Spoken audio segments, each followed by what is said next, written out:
Week 6 right now has been the best waiver wire week this season. We're seeing a good batch of running backs. We're seeing some wide receivers that we can look at. Tyrone Tracy went off last week. We did the You Need video. We talked about him on the waiver wire. We've talked about him as a stash play on our waiver wire videos all season long. He went off last week. A lot of people getting him off the waiver wire this week. Now they're wondering what they're getting and what it should look like in the future with him and Devin Singletary.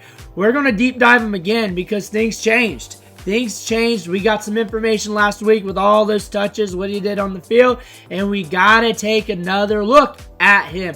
But before we do, you need to click that subscribe button right now because we're doing deep dives every day on as many players as possible. And on top of that, we're using these videos to help you win the waiver wire and help you set your lineups. Click that button. Stop missing out. Ric Flair's watching. Don't disappoint him.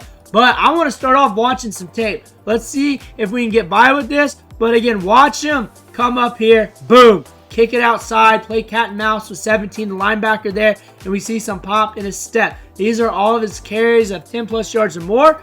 And boom. We're finding the hole. Finding the crease there. Open field. We're looking good. Got some pop in the step. The thing that's different between him and Devin Singletary, and we'll go over the numbers with that, he's more electric once he gets to the second level. We saw that. And Devin Singletary was slated to practice Wednesday. It was in a limited fashion, so we're still monitoring this going forward. But Tyrone Tracy here went off last week. 18 carries, 129 yards. 1 catch, 1 yard. But still, we got that workload. 20 opportunities in this matchup, 129 rushing yards, and he ranked as the 18th best running back in PPR for Week 5, which is very good for fantasy. But now we got a dichotomy too on the Giants, Tyrone Tracy versus Devin Singletary. Devin Singletary is a very dependable running back, good between the tackles, good in pass protection, is a guy that most NFL coaches would want on their team as an RB2, a 1B back, or as a lead back because he's very dependable. You know what you're going to get back there. Tyrone Tracy's got the speed, he's got the pop, he's got the explosiveness. He is a home run threat, and he's good between the tackles. He's a late round pick. They love the upside with this kid. We saw the upside with this kid. So we got two different players here, and Tyrone Tracy is looking like he can hang at the NFL level because he already did it last week. And we're looking at the numbers here throughout the season. 221 rushing yards for Devin Singletary, 158 for Tyrone Tracy. Tyrone Tracy's averaging 5.3 yards per carry, so we're getting it done. We're very efficient on the ground. Devin Singletary is very efficient when it comes to making guys miss. He's very good at getting yards after contact. He's very good at creating yards, but yards per carry, those numbers are down. However, Tyrone Tracy's the opposite. True yards per carry, 5.0, 15th among running backs on the season. A high-end breakaway run rate on the season. Yards per touch, 12th among running backs. But yards created per touch, were below average among starting running backs. However, Tyrone Tracy doesn't have to create yards when you can just straight up blow past them in the second level to the point where you don't have to create it. That's one thing to look at here. That's one thing to analyze and look at when you're looking at these numbers for these two running backs. Both these two running backs get it done differently, but you're looking at the schedule here. First off, we got to see what's going on with Devin Singletary. Is he going to be in? Is he going to be out? I think Devin Singletary is still going to get work. He's reliable. He's dependable. He's a veteran that you plug in there and he can get the job done. We saw that with Houston last year. We're seeing it this year. Tyrone Tracy does not need that many touches. He does not need 18 carries. 15's cool, 10's cool, 8 to 10 range. He's going to be all right.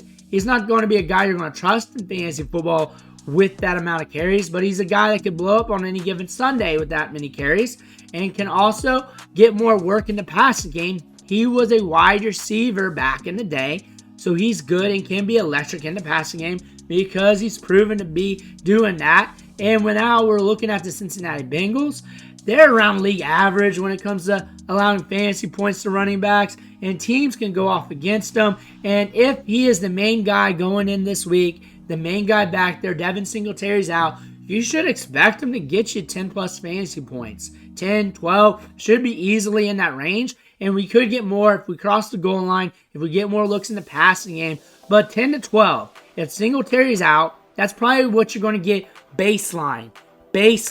And then game fragility could push it to more or could push it to a little bit less. But baseline, projection-wise, 10 to 12 PPR fantasy points. Pretty easy to project for that, considering what the Bengals are doing with opposing running backs here. Look for him to get some volume. Look for him to get some touches. He pops one. He crosses the goal line. The numbers are going to increase past that mark. If not, just basic stability in the rushing production. 12 points is a pretty good threshold to look at, considering we're looking at 16, 22, 21, 13, and that could be pretty conservative too. I could see it going past that point, but again, if you're looking baseline there, that's a good baseline, and GameScript could put it past that point. And then going below that 10 to 12 point baseline would mean that just some weird stuff would happen in the GameScript, maybe injuries to linemen or whatever happening that you can't control, but on average, you're probably seeing somewhere around there. But we can get it pushed past that point as well. Do you need him as a stash? You probably already got him stashed. You're probably looking at him on your roster right now, and I love the upside. He's always been a stash here.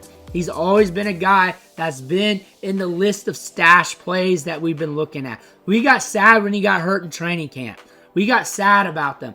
You don't need him because you already got your stash. You got Jonathan Brooks, you got Blake Corum, you got Jaylen Wright, you got your guy, you picked your stash, and there you go. However, you got him as a stash on your team. This is the guy you want. You're stashing for that upside. We already got a taste of it. Maybe we get a taste of a little bit more, and I'm also cool with that too because he's a fun running back to watch. There's some upside to his game. He's explosive between the tackles. We're seeing that right now. And again, if he breaks off to the third level or more, you're going to see him hit that top end a little bit. We did not see him do that in those clips earlier. We got to the second level, maybe deeper into the second level, early third level on some of those. But still, he was running at an angle. He had to make some moves. We did not touch the top end on any of those clips. That being said, we got more speed to burn, something to look at going forward. But he's a guy to hold on with a death clutch because he's got upside for days. Watch Singletary. Singletary's out, you're probably starting him, more than likely, unless you're jacked that running back. More than likely. If Singletary's in and you're feeling like Singletary comes Saturday, that he's going to get a full workload or a more workload or some workload, then he's going to be like a pick'em among running backs that are like RB 20 in the rankings or more. Like it's a pick'em, like you're drawing straws. Like he's startable because of the upside, but you can't guarantee as much fantasy points off of that because the ambiguous nature of the backfield, not knowing how the touches will be split up until we start the game. Let me know what you think in the comments below. Make sure to hit that subscribe button on the way out. One thing for watching. Catch you on the next video.